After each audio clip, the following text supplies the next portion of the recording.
As Wrestling Jesus always says, alrighty, let's get into your questions. Okay, so this is part 2 of my Q&A vid, part 2 of 3 of my Q&A vid. Next set of questions come from Lamasu.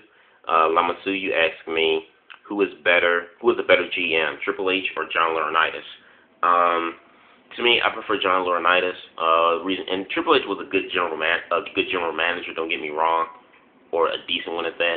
But I think the problem with Triple H is that he's so ego-driven that he has to hog the spotlight, and because of who he is, and he's kind of snarly and sarcastic, Triple H kind of takes a lot of cheap shots, and I think buries a lot of the young talent, and when you do that, it's like it's kind of an unfair fight because, the younger guys aren't at that level yet where they could come back, with Triple H. So it'd be kind of like an unfair fight, so I think John Laurinaitis is a better GM than Triple H because he has some character, and unlike Triple H, he doesn't bury, the younger talent. He's someone who everyone can hate, whether it be, when I say everyone, I mean like the guys on the roster and, the audience, people watching. So I think John Laurinaitis makes a better GM. And plus, I think he's improved over the last few weeks. He's really shown character. So that's a big improvement. Your other question you had for me, who should Undertaker face at WrestleMania? Like I said, with good old QR, I'd rather see him face John Cena, but that's not going to happen because he's doing something with Brock. Undertaker, is not going to work with any of the younger kids. When I say kids, I mean any of the younger talent. And honestly, I don't think any of the younger talent are at that level yet where they could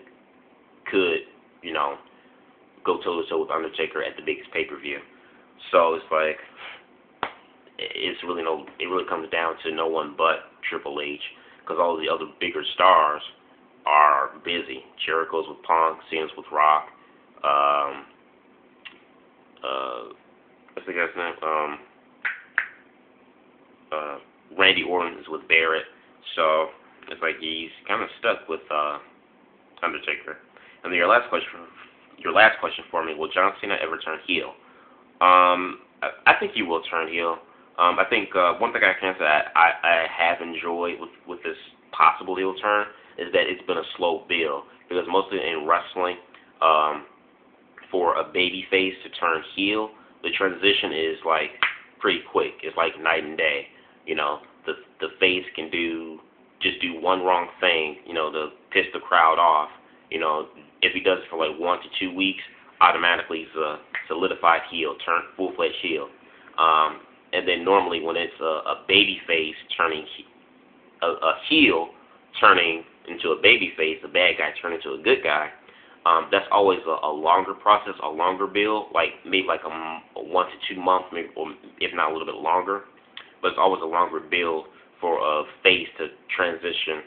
For a heel to transition into a good guy. But one thing I think that makes this possible heel turn unique is that it's a slow build. It's not quick like how it normally is, in wrestling. It's a slow build for John Cena turning heel. It gets you wondering, is he going to turn heel? Is he not? From the Piper's Pit to this whole thing with Kane embracing the hate, it's been a slow build. And I think if John Cena does finally turn heel, I think that'll be one of the significant things that makes this heel turn unique is because it's been a slow build and not a, overnight thing. And I just think, too, and I think because of that, I think a lot of fans are kind of impatient, instead of like, just turn John Cena heel now. I think a lot of wrestling fans today just kind of want to rush things and, like jump into it. But you kind of got to, sit back and enjoy the ride. Just take it for what it's worth, one step at a time. The next set of questions another set of questions from good old QR. You asked me, who has the better super kick, Shawn Michaels or Seth Rollins? Good question to me. Shawn Michaels. Shawn Michaels had a way of doing a super kick just out of nowhere. Just kicking the dentures out of your mouth. So I'd say Shawn Michaels. Seth Rollins has a pretty mean super kick. I'd probably say he has the best super kick right now in current wrestling. It's better than James Storm, but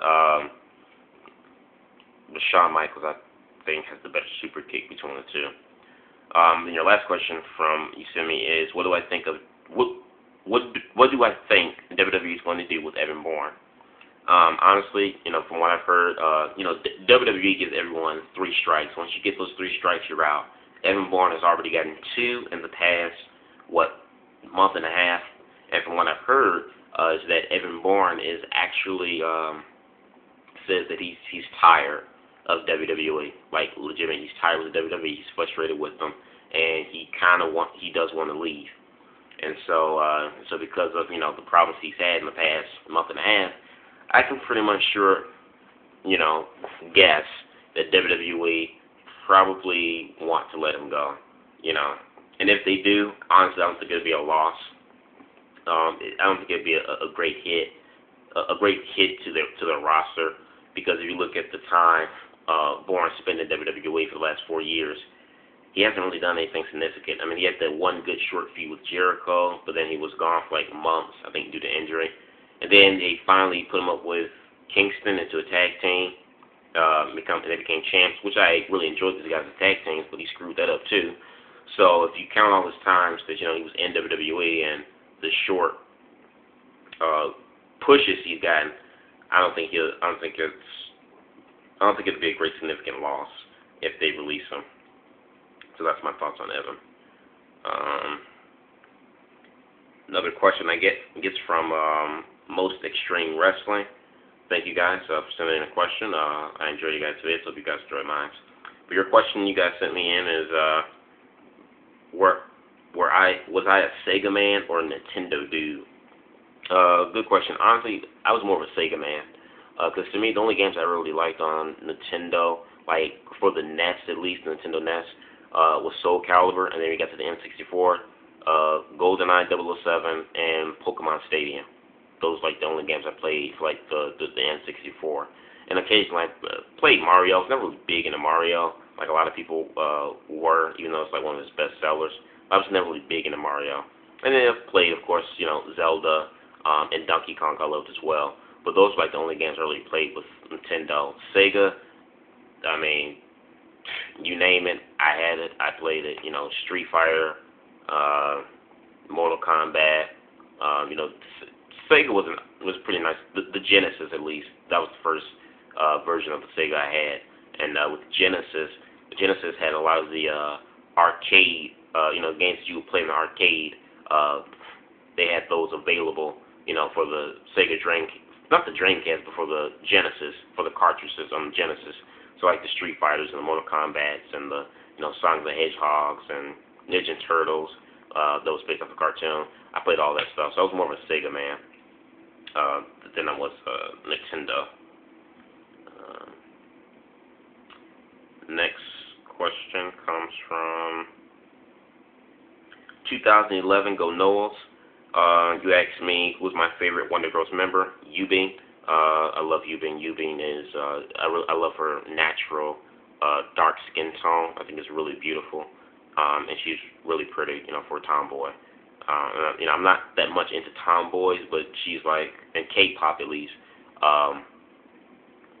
she's one of my favorite tomboy girls.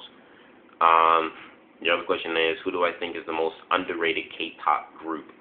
I'll make a separate video about this to talk about it in more in detail, because that's a really good question. I really want to have time to talk about this.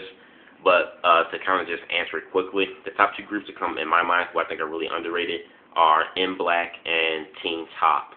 But I will make a separate video to talk about this particular question more in detail, because I want to get into that. And your last question is, who do I think will likely succeed in WWE, Kevin Steen or El Generico? Well, I like both wrestlers, but one I'm more biased towards, but I think it's pretty much just evident. Kevin Steen. Due to the fact Kevin Steen is a big guy, like heavy set guy, but my God, can he wrestle? Not only can he wrestle, but he's also very good on the mic. He's to me one of the best talkers in ROH, and I consider him one of the best talkers right now in current generation wrestling. So to me, I think Kevin Steen would be more successful in WWE. Let's see. I just want to see the time here. You know what? this is gonna be it for my part 2 video, because I'm running out of time with this. So yeah, and I have a lot more questions here. So yeah, so what I'm gonna do is I'm gonna make so this is gonna be it for part 2 of 3 of my videos. Okay. So yeah, so stay tuned, guys, for part 3 of my Q&A vids. Also, just heads up, Superfini00, I'm gonna make a separate video to answer all of your questions, because I want to spend some time in talking about the questions that you've asked me, all the questions that you sent me. So I'm gonna make a separate video just to answer specifically to your questions, because I don't think I'll have time in the 3rd video to answer all of your questions with some of the others. So I'll make a separate video for your questions in particular. So yeah, so this is part 2 of my Q&A vid. Tune in for part 3 and watch part 1. So peace out.